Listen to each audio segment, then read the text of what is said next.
Classroom पे ही बताओ। HCV के 10 सवाल दिए थे, कोई होमवर्क दिया था?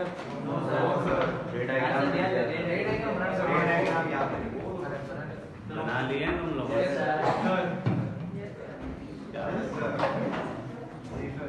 अरे अपने मोबाइल को कुछ यूज तो करो।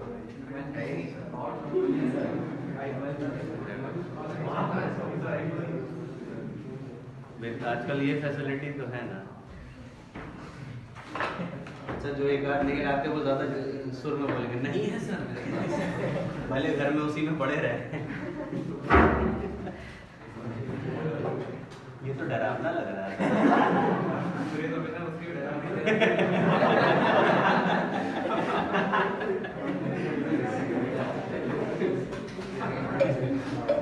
अरे नहीं कहाँ बेचारा,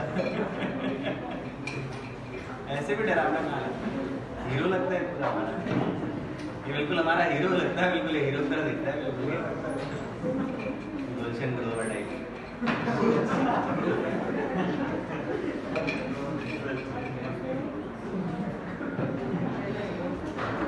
चलो भाई, तो रे डायग्राम तुम लोग बना के आओ, ये बताओ मेरे को। अरे sure. So let's start with आज की क्लास में भी। कैसे जाओगे? कूदो, यहाँ से निकल जाओ, यहाँ से निकल जाओ। तो क्या कह रहे थे बच्चों हम लोग?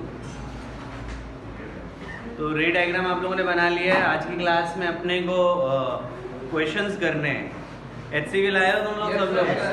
आज की क्लास में देखो, मैंने तुमसे पहले ही बोला था, रिफ्लेक्शन में जो थ्योरी थी ना वो तो पढ़ा दी, उतनी है, बट नंबर ऑफ क्वेश्चंस आज की क्लास में ये तो मान के चलो ऑलमोस्ट रिफ्लेक्शन के क्वेश्चंस कर रहे होंगे, अलग अलग टाइप के छोटे छोटे क्वेश्चंस, बेसिक क्वेश्चंस, ठीक है। तो आपको बस थ्योरी में मैंने तुमसे बोला था ज़्यादा थ्योरी नहीं है अपने पास, बट इसके क्वेश्चंस खूब सारे हैं, बहुत सारे हैं। तो लेट्स स्टार्ट विद, पहले HCV निकालो जरा, मुझे उससे 2 सवाल लेने हैं, उसके बाद आगे बढ़ेंगे। लाए हो ना? मुझे एक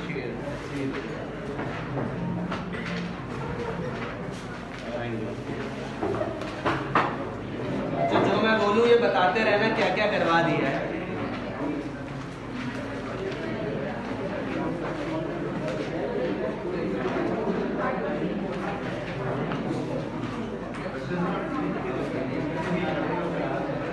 अच्छा सुनो भाई, लिसन नाउ, स्टॉप टॉकिंग भाई। अरे चुप हो जाओ भाई, चुप हो जाओ, क्या हो गया? अरे सौरभ भाई, आज क्या आप सारी गुफ्तगू यहीं कर लेगा क्या है? कितनी बात करने के लिए भरा बैठा है भाई, चुपचाप रहे। चलो इसमें मुझे बताओ जरा, पेज नंबर से 401 में आओ, क्वेश्चन नंबर 2 करवा दिया था। पेज 401 क्वेश्चन नंबर 2 करवा दिया था। सॉल्व एग्जाम्पल देखो जरा, क्वेश्चन देख लो पहले, हाँ या ना? करो जरा इसको। लेट अस स्टार्ट विद,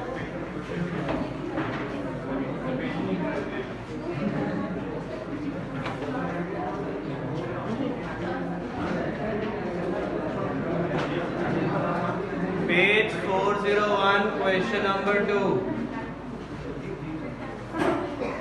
मुझे समझ नहीं आ रहा हो क्या रहा है क्लास में, बेटा सॉल्व करो। सब आपस में मक्खियों की तरह भिनभिना के बातें कर रहे हो, समझ ही नहीं आ रहा कहाँ से कौन भूल रहा है। चुपचाप सॉल्व करो बच्चों।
हुआ कि नहीं हुआ भाई? किसी को पूछना है क्वेश्चन? देखो नहीं है तो ईमानदारी से पूछते रहना, इसमें कोई वो नहीं है, बट नहीं पूछोगे तो फिर पीछे हो जाओगे। निकाल लिया सबने? पक्का? इसी का एक अच्छा वर्जन, एक बढ़िया वर्जन मैं दे रहा हूँ। एक तो ये क्वेश्चन था जो अपने को करना था, सबने कर लिया? पक्का? रामदयाल, इसका एक बढ़िया वर्जन है। जिस ऑर्डर में मैं क्वेश्चन दे रहा हूँ बेटा करते रहो, नहीं आए तो आई विल मैं बताऊंगा जरूर, बट आप उसे ईमानदारी से करते रहो।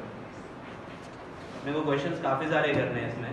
पेज नंबर 412 एक्सरसाइज है ना सब्जेक्टिव वाला, क्वेश्चन नंबर 7।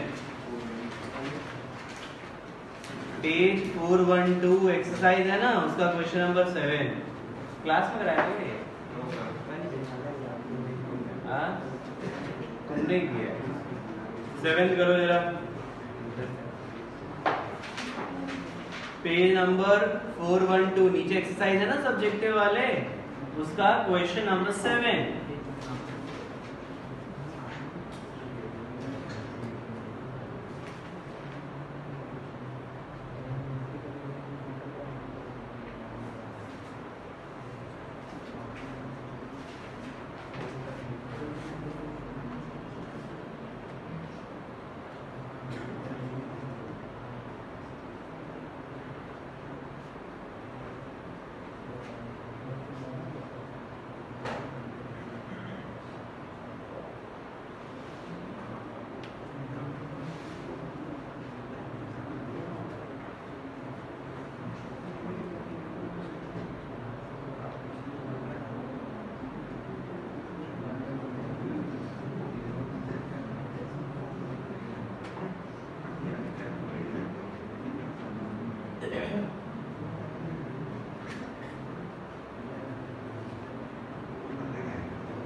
कैसे करना है क्वेश्चन समझ आ रहा है क्या?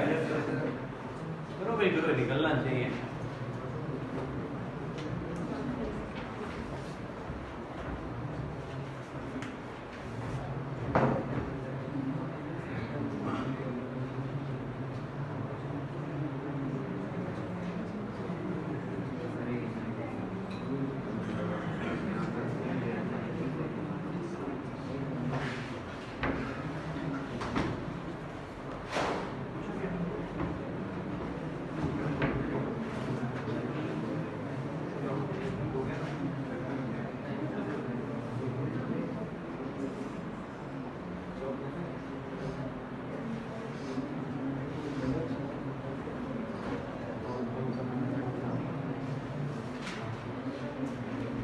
क्वेश्चन है, देखो इसको जैसे भी करना है ना, जिससे नहीं हुआ सब लोग, आप इसमें बस इसको एक ऑब्जेक्ट की तरह ट्रीट करोगे, ऑब्जेक्ट की तरह ट्रीट करोगे, v और क्या निकालोगे, height of image, image distance और हाइट ऑफ इमेज निकालो। फिर इसको एक ऑब्जेक्ट की तरह ट्रीट करो और हाइट ऑफ इमेज और क्या निकालो, हाइट ऑफ इमेज और v निकालो। जरा एक एक करके वैल्यू देखो। सबसे पहले एक काम करो, इसके लिए निकाल के दो, निकाल पाओगे ना भाई, u कितना है -30, f की वैल्यू -10, v निकालो, हाइट ऑफ इमेज निकालो, जरा कितना आता है बच्चे, कोई बताना मुझे, किसने निकाला है बताओ, एक एक करके, -15 सेंटीमीटर, पक्का ये, और इसकी हाइट कितनी बेटा, किसे निकाला है,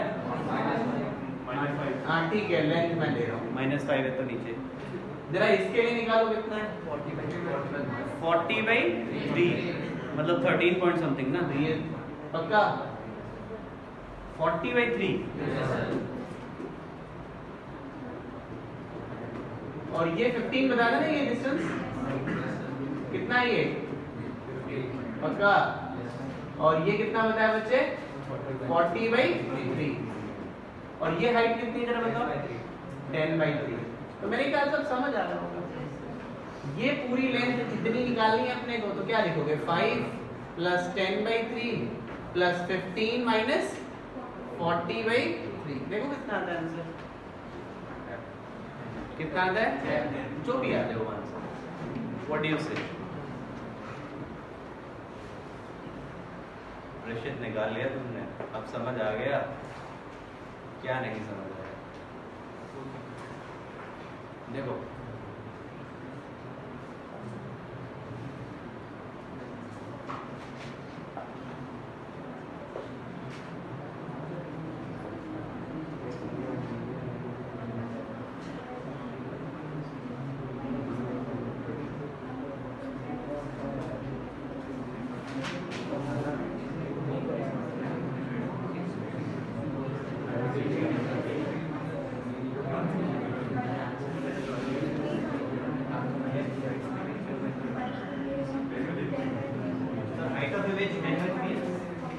लिखा है सारे, क्लियर होता है क्या अभी, अरे शार, एक क्वेश्चन में और दे रहा हूँ, उसे भी आंसर करना। पहले बताओ ये किसी को पूछना है फाइनली,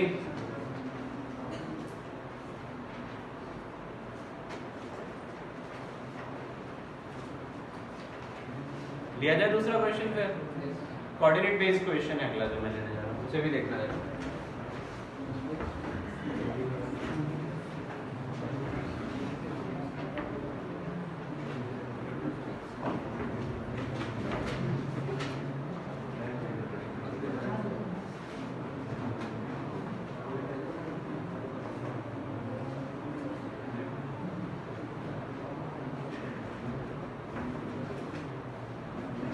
पॉइंट के कोऑर्डिनेट्स निकालने हैं तुमको, इस पॉइंट मतलब ये ऑब्जेक्ट है पॉइंट, इसका जो भी इमेज बनेगा ना उसके कोऑर्डिनेट्स निकालने हैं। जैसा पिछला वाला सवाल किया बहुत कुछ वैसा ही है, थोड़ा सा ध्यान देना बस।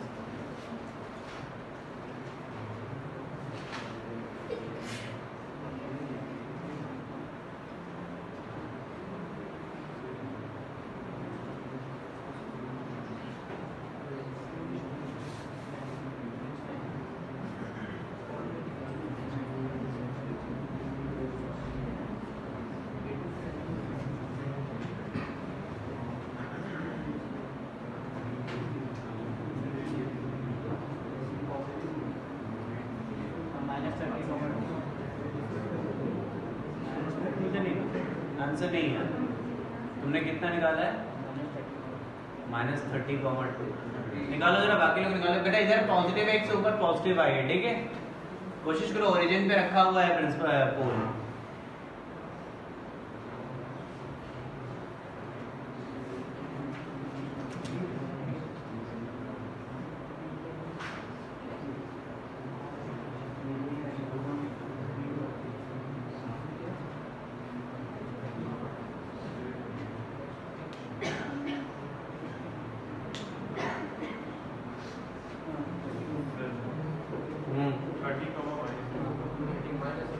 30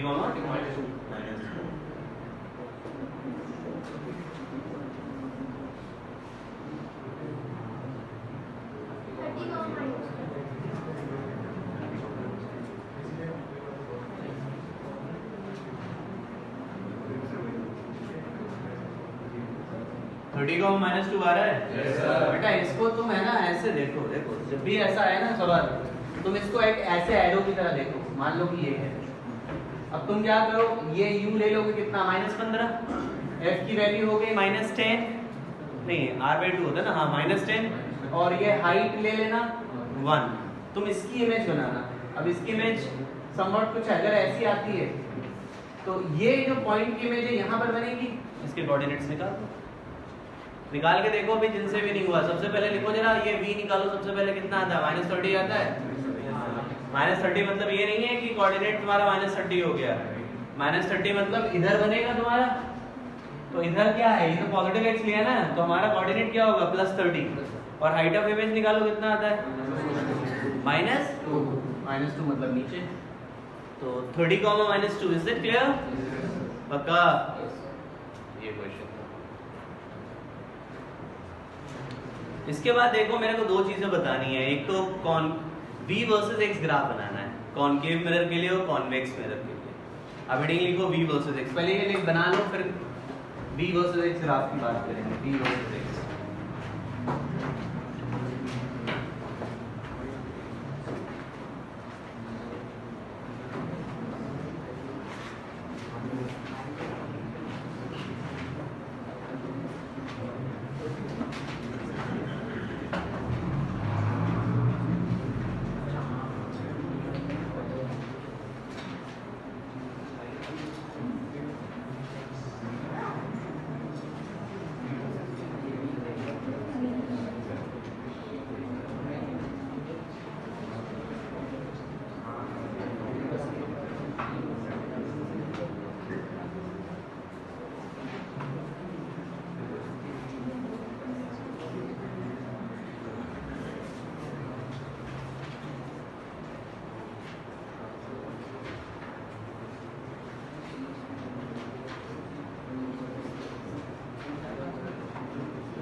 हेडिंग लिखो v वर्सेस x ग्राफ। सबसे पहले हम लोग कॉनकेव मिरर के लिए बनाएंगे v वर्सेस x ग्राफ और कॉनकेव मिरर।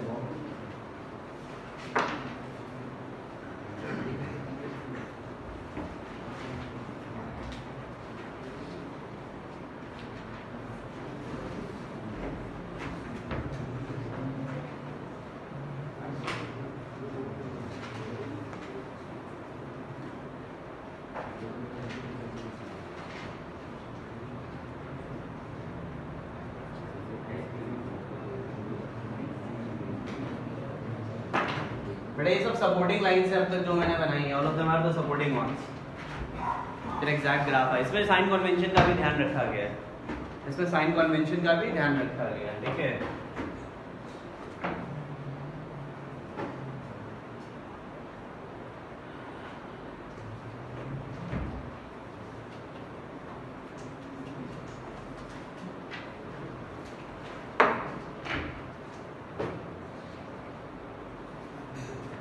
ये इंफिनिटी तक जा रहा है भाई। ये जो पॉइंट है ना, ये पॉइंट, ये 2f, 2f है, मतलब -2f। पता है ना 2f पे जो ऑब्जेक्ट होता है 2f पे इमेज बनती है, याद है ना? ये f फोकस वाली ये फोकस वाली लाइन है, ये भी, ये u इक्वल टू माइनस है, v इक्वल टू माइनस है। ऑप्टिकल सेंटर, या मुझे कहना चाहिए पोल पे जब ऑब्जेक्ट रखा रहता है तो इमेज पोल पे बनती है ना? जब देखो जरा यहाँ से देखो, u की वैल्यू अगर -f होती है तो v की वैल्यू इन्फिनिटी होती है, पता है ना? एग्जैक्टली ये ग्राफ, ये ब्लू वाला है मेन ग्राफ, बाकी सब सपोर्टिंग लाइंस है। असाइन कन्वेंशन का पूरा ध्यान रखा गया और आपको रटना है ये हेल्पफुल है बहुत। कई बार होगा ना ऐसी सिचुएशन आएगी जहाँ पे ग्राफ्स में बहुत मदद करेगा। अभिषेक तुम्हारा पढ़ा हुआ है, तुमको सर ऐसे ला रहा जैसे पहली बार देख रहा है। इतनी गंदी सी शक्ल है। पढ़ा हुआ है तो तुम्हें भरोसेमंद शक्ल होनी चाहिए, ऐसे दिखा रहे हो जैसे पहली बार देख रहे हो। तो मेरी क्लास में ऐसे बैठते हो तो बाकी में भी यही आदत है तुम्हारी है? तो शक्ल ही खराब है तुम्हारी है। तो गलत नहीं बोल रहा था इसका मतलब। कोई जो होता है ना खुशी में भी ऐसे ऐसे चेहरा बना देते हैं, ऐसा लग रहा मार मार खा के आए कहीं से। तुम्हारी भी शक्ल वैसी बढ़िया ना, हंसते रहा तो अच्छा लगे, गंदी सी शक्ल बना के बैठ जाते। एक हमारा वो देखो है सॉन्ग में, ना जितनी डांट खाए बिल्कुल स्माइलिंग फेस रहता है, दुखी भी होगा लगेगा हंसी रहा है हमारा। एक हमारा नकुल देखो, ये मोनालिसा वाली स्माइल में रहता है, ये ऐसे मोड में रहता है।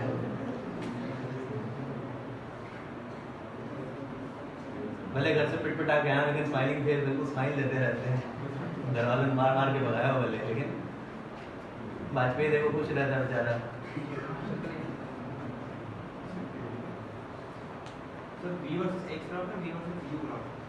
मैंने एक्स लिखा है, अरे यार ये लिखा है सामने भाई, नीचे यू लिखा हुआ एक्स कोऑर्डिनेट, वो एक्स एक्सिस है। अच्छा यू कर दो, से ऊपर v वर्सेस u।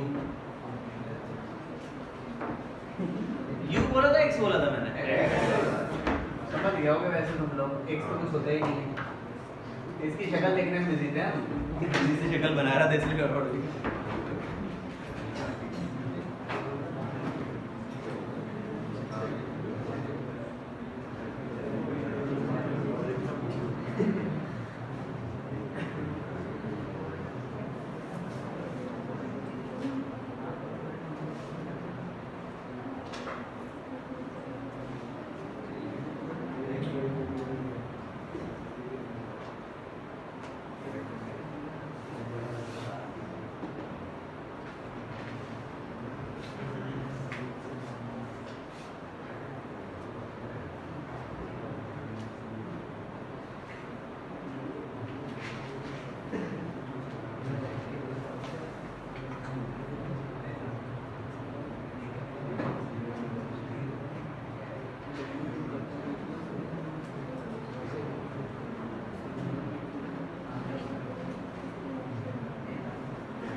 अगला ग्राफ बनाया जाए भाई।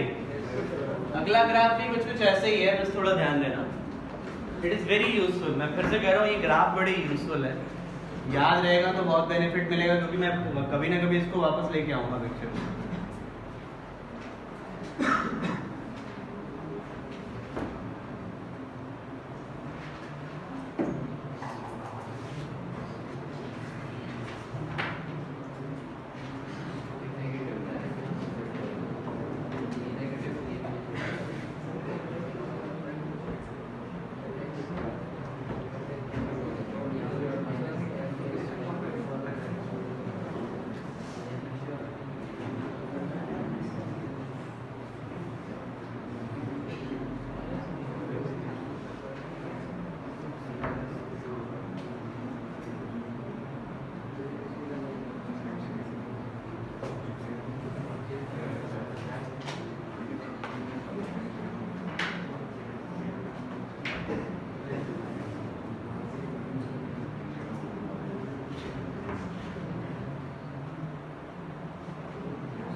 ये ग्राफ है, ब्लू वाला एग्जैक्ट ग्राफ है, बाकी सब सपोर्टिंग लाइंस है, बाकी सारी सपोर्टिंग लाइंस हैं, and this graph is for the convex mirror.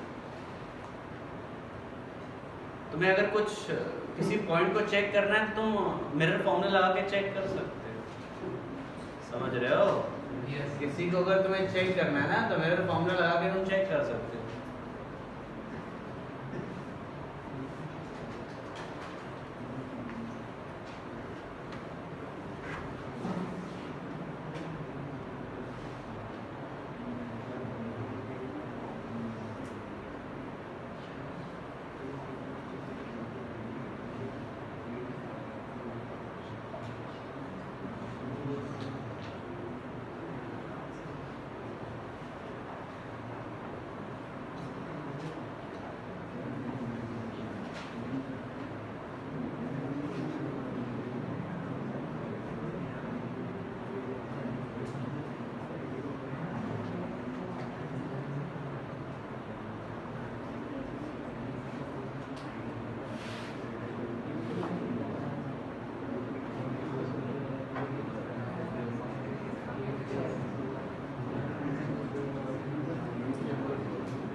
समझ आ गया बच्चों ये? ये तो भाई याद रखना, यूज आए तो भाई यूज करेंगे। अब जरा शीट निकालो, मिली है ना शीट? दिखाओ जरा शीट बच्चे। Thank you.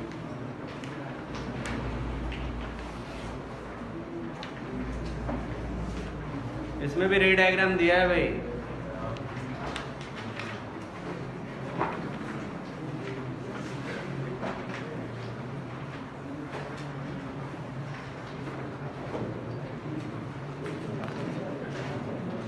बच्चे काम करो जरा,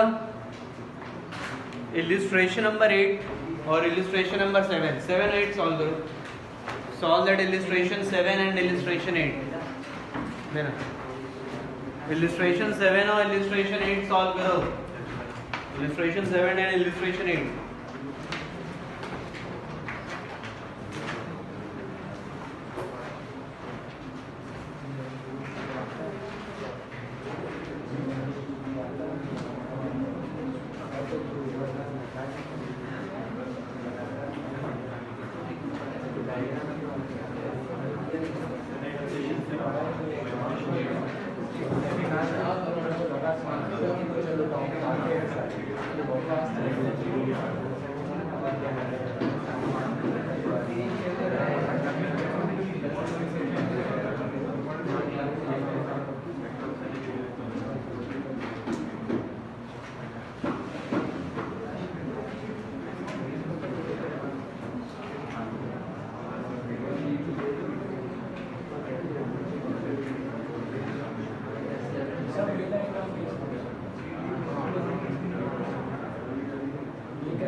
पड़ी है इधर ले लेना।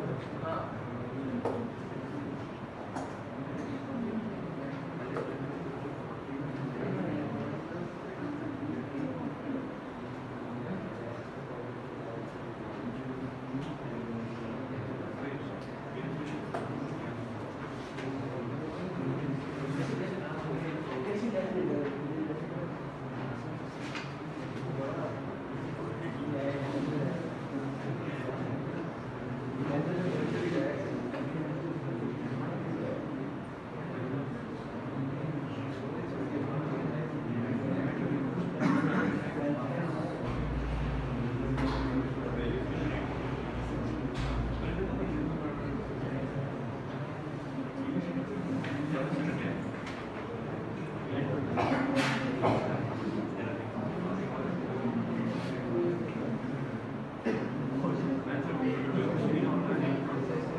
क्या कहते हो भाई? कौन सा पूछना है? सही बताओ। उसमें बस एक क्वेश्चन में जो था, मैं चाहता था कि तुम लोग कर लो, जिसमें वर्चुअल ऑब्जेक्ट है। दिखा वर्चुअल ऑब्जेक्ट? सबने किया? वो सेकंड वाला लास्ट वाला क्वेश्चन क्या था? इलस्ट्रेशन 8। हाँ 8 कर लिया तुम लोगों ने? पक्का? अब देखो मिरर के अब कुछ क्वेश्चंस तो हमने कर लिए, थोड़ा बहुत आइडिया होने लग गया होगा। कुछ है नहीं, तुम देखो जितना तुमने पहले पढ़ा था 10वीं में या 12वीं में उतना ही है। अब यहाँ पर हम लोग कॉम्बिनेशन ऑफ मिरर की बात करते हैं। अच्छा, कॉम्बिनेशन ऑफ मिरर में मुझे कुछ भी नहीं पढ़ाना है। दिखा देना शीट बेटा। मुझे 2 क्वेश्चन लेने हैं, बस मैं एक बात बोलने वाला हूँ और उस पर ध्यान दीजिएगा। जब भी हम लोग कॉम्बिनेशन, हाँ क्या पूछ रहे थे तुम? पूछ ही दो यार।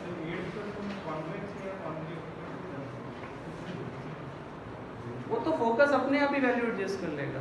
अपने को तो क्या निकालना है? बीम कन्वर्जेंस इतना फाइंड द फोकल लेंथ है ना, तो फोकस तो तुम वेरिएबल ही ले रहे हो। पॉजिटिव आया तो कॉन्वेक्स, नेगेटिव आया तो कॉन्केव। तो शेप तुमने जब देख लिया, नहीं देखते तो क्या फर्क? वो तो तुम रेंडम ही बनाते हैं ना। फॉर्मूला तो दोनों के लिए सेम है। फोकस पॉजिटिव नेगेटिव आएगा, उससे पता चलेगा क्या है। जैसे कॉम्बिनेशन की अगर मैं बात करूँ, इस पर 2 क्वेश्चन है शीट में। मुझे कोई थ्योरी नहीं पढ़ानी कॉम्बिनेशन को लेकर। बट हाँ ये है कि दो क्वेश्चन करने जरूर है। देखो जरा इसमें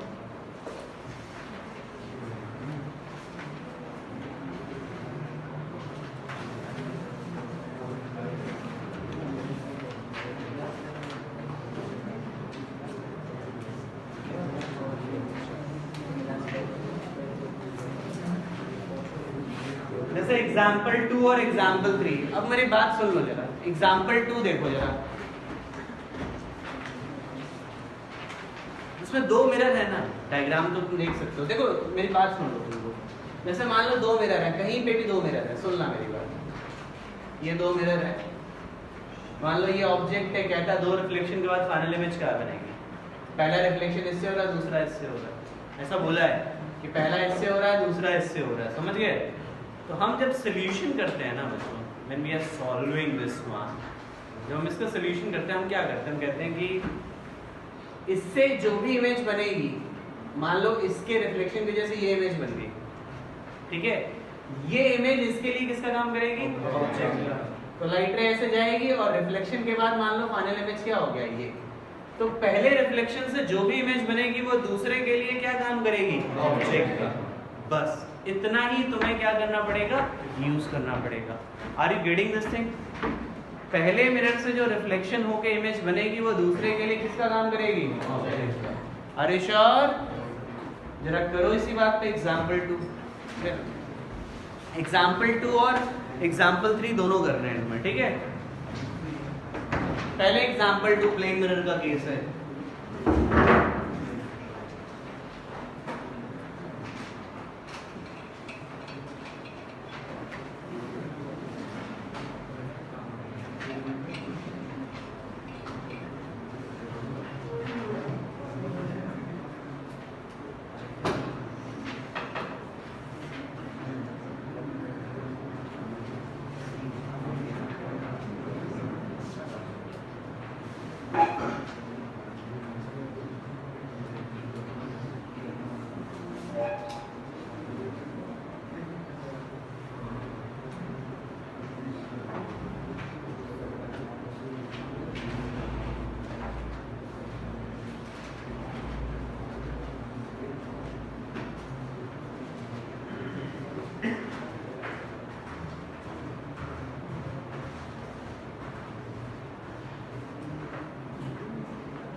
एग्जाम्पल 2 हो गया क्या?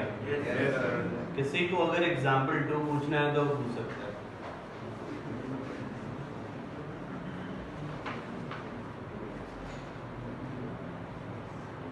सबने कर लिया एग्जाम्पल 2? 3 करो। 3 भी वैसे ही है जैसा 2 है वैसा 3 है और कुछ भी नया नहीं।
मेजर करोगे और उस पे जो इंसिडेंट लाइट है उसकी डायरेक्शन में मेजर करोगे तो पॉजिटिव, उसके ऑपोजिट मेजर करोगे तो नेगेटिव।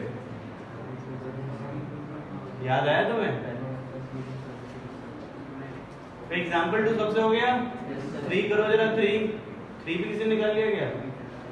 करो जरा 3 करो।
कन्वेंशन होता है वो हर मिरर के लिए बदल जाता है क्या?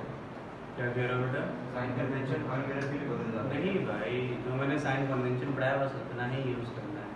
All the distances are measured from the pole और इंसिडेंट लाइट रे की जो डायरेक्शन है उसके उसमें डायरेक्शन अगर मेजर करोगे तो पॉजिटिव और अपोजिट में मेजर करोगे तो नेगेटिव। सबके लिए सेम।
क्या कहते हो बच्चों? आंसर आया क्या? कौन सा एग्जाम्पल 3 हुआ तुम लोगों से?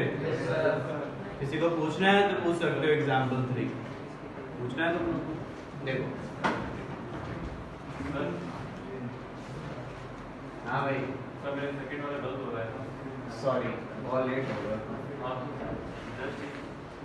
हाँ मैंने बोला सॉरी तुम बहुत लेट हो। क्वेश्चन चेक करो एक बार फिर। यही काम है बेटा शीट में 10 बार पूछ रहे कर रहा है उस समय मैं कर रहा था।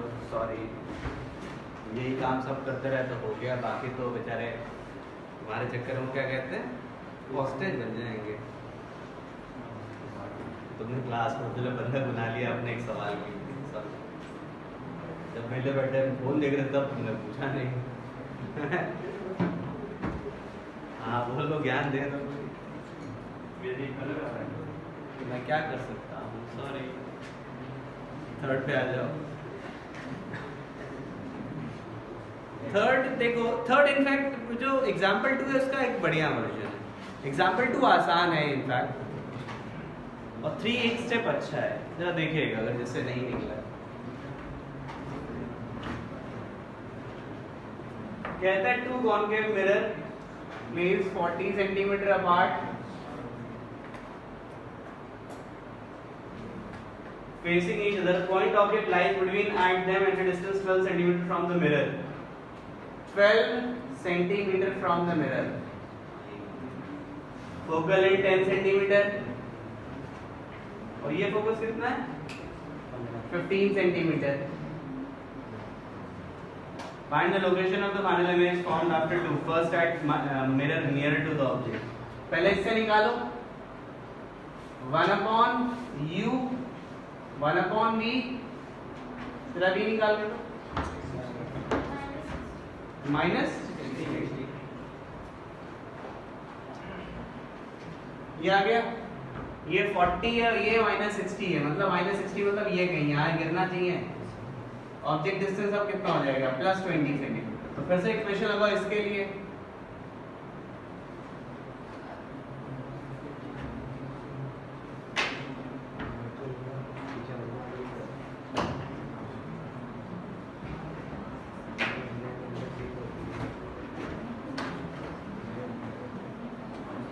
समझ गए? निकाल के देख लो तेरा।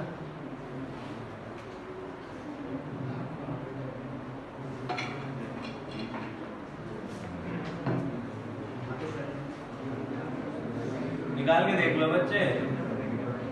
अरे पेमेंट टाइम इसका चेक करो भाई कहाँ ये गरीब मिल रहा है। क्या गोबर किया इसने? दिखा दो बता देगा भाई। अरे वो मैंने वहाँ पे गलती कर दी। मैंने थोड़ा अलग लिया था। मुझे तुम्हें साल भर पढ़ाते हो गया पता है। तुम हर बार यही करते हो। खुद ही गलती करते हो खुद ही सुधार लेते हो। साइन कन्वेंशन में गलती कर दी मैंने।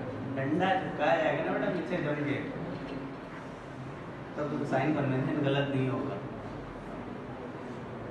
जरूरत उसी की है तुम्हें कि सुबह ब्रेकफास्ट में 4 अंडे, दोपहर के लंच में और रात के डिनर में तो 8। इससे सो ना पाओ तुम। बाकियों ने निकाल लिया इसका आंसर? Yes, sir. बड़ा अच्छा लग रहा होगा ना ये हिस्सा पढ़ के। खुशी मिलती है पता है क्योंकि आसान है। बट रिफ्लेक्शन में अभी और इंटरेस्टिंग देखो। अभी तो क्या है ये जस्ट रिफ्लेक्शन पढ़ा। अभी तो कॉम्बिनेशन शुरू होंगे। अभी तो रिफ्रैक्शन आएगा फिर दोनों एक साथ आएंगे तो धीरे धीरे चीजें इंटरेस्टिंग होगी। फिलहाल अभी रिफ्लेक्शन में इतना ही हम रखते हैं। हेडिंग लिखो रिफ्रैक्शन। रिफ्रैक्शन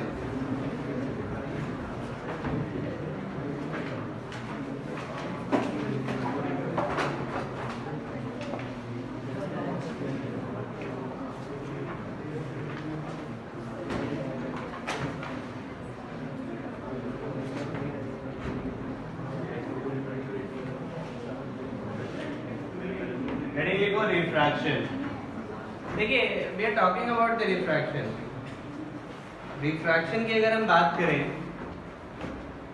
ये मीडियम है, ये μ1 ये μ2। μ1 μ2 जानते हो मैं किसके लिए यूज कर रहा हूँ? Refractive index. रिफ्रैक्टिव इंडेक्स पता है सभी को? रामदयाल पता है? अरे बोलो क्या होता है बताओ?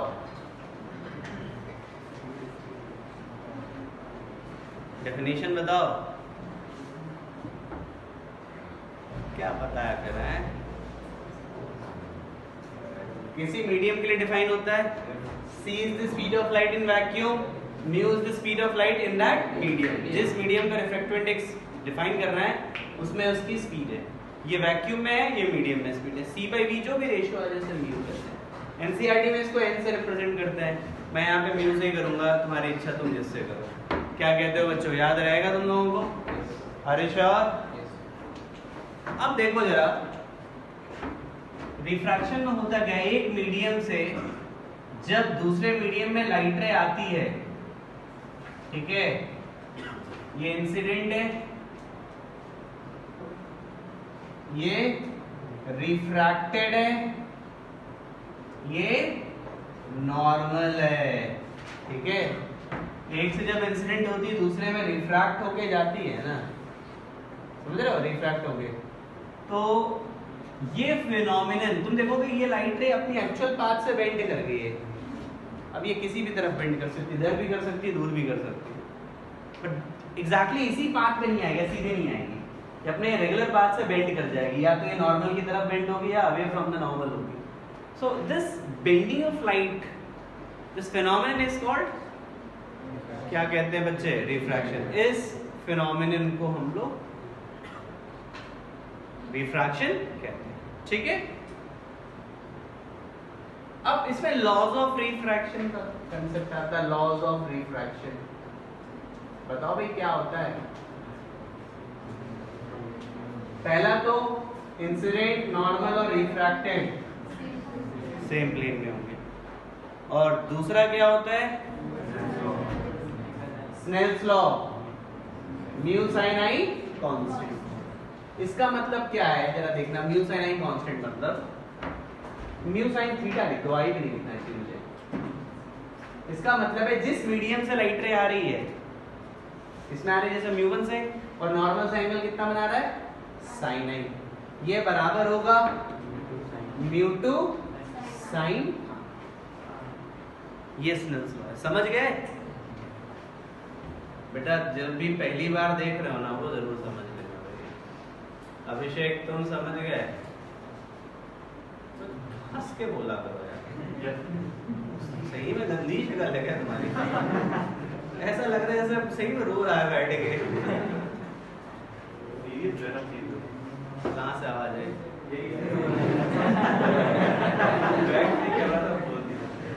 सीरियस रह के क्या भाग ले तुमने आज तक जिंदगी में? पेपर, ये तो बोलो बोर्ड का पेपर नहीं होने तो उसमें भी लग रहा सप्लीमेंट्री दे देते तुम। चलो सीरियस नहीं बेटा, देख लो, मतलब जैसे भी रहो ये बस याद रखना, ठीक है बच्चों। दिस इज स्नेल्स लॉ, ठीक है, आप नोट करो। और मैं स्नेल्स लॉ इसी तरीके से यूज करूंगा हमेशा, आपको भी ऐसे यूज करना है।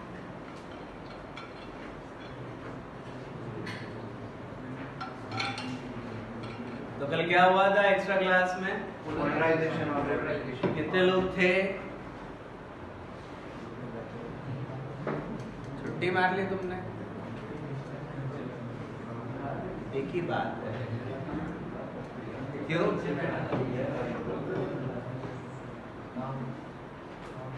काम था, घर वालों को फोन करते कौन कौन से काम दे दिए इस बच्चे को, पढ़ाई के अलावा बेचारा सब काम कर रहा है।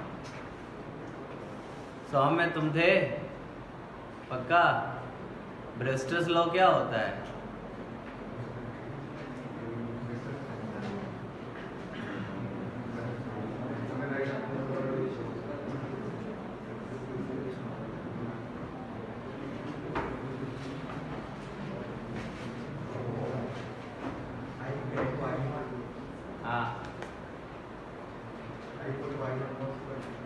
आई इक्वल टू, मैं रहने से कोई फर्क पड़ना नहीं था। लॉ ऑफ मैलिस क्या होता है? वही होता, तो फिर ब्रेस्टर्स लॉ क्या होता है?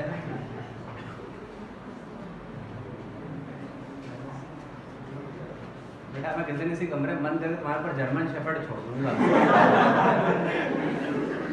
किसी के घर में है जर्मन शेफर्ड?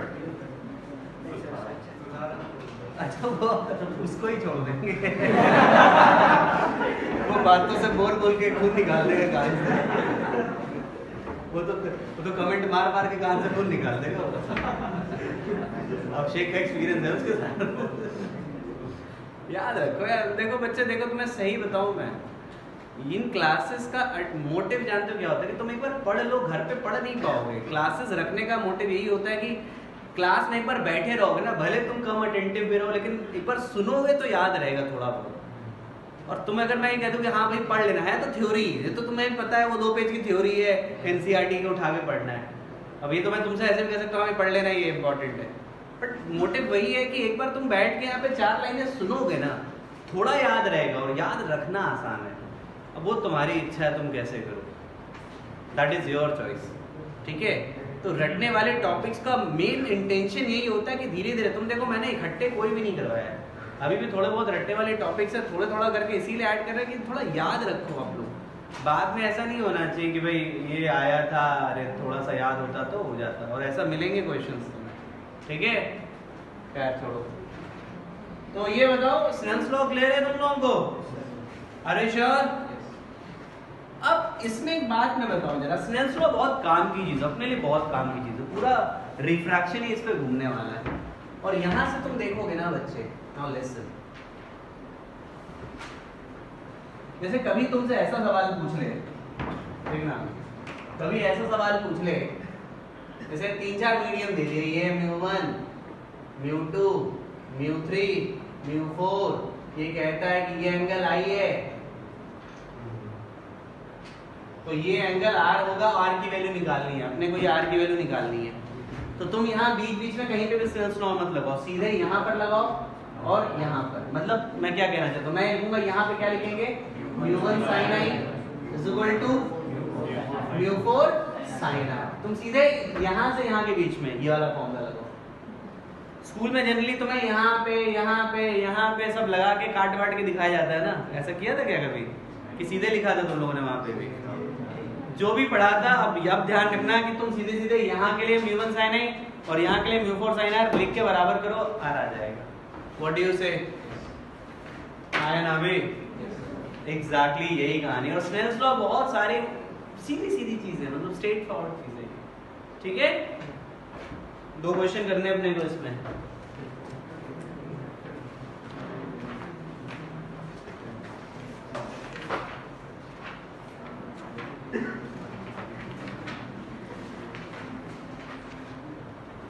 इलिस्ट्रेशन नंबर 9 करना बच्चे, इसके बाद सॉल्व दैट इलिस्ट्रेशन नंबर 9 लेना। इलिस्ट्रेशन 9 सॉल्व करो, चलो।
आंसर आता है क्या बच्चों?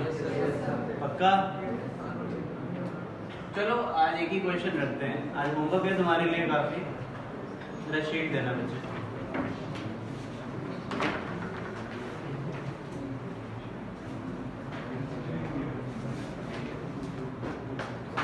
बोलो जरा। Illustration number 1, illustration 1, illustration 2, illustration 4, 5, 6, 4, 5, 6, 7, 8 तो कर लिया ना हम लोगों ने। इन चैप्टर एक्सरसाइज है पूरा, इन चैप्टर एक्सरसाइज है पूरा भाई। इन चैप्टर एक्सरसाइज बी में question number 13, in chapter exercise B में क्वेश्चन नंबर 13, नहीं सॉरी, इलस्ट्रेशन 13, सॉरी इलस्ट्रेशन 13। उसके बाद इन चैप्टर एक्सरसाइज बी में आओ। इन चैप्टर एक्सरसाइज बी में क्वेश्चन नंबर 1, 5, 6 इतने करके आ जाना, ठीक है? अच्छा करके जरूर आना भाई अच्छे से, क्योंकि अपने को धीरे धीरे हर एक क्लास में नई चीज में पढ़ा रहा हूँ, हर एक फिनोमेना एक एक करके ऐड होता चला जाएगा, ठीक है बच्चों?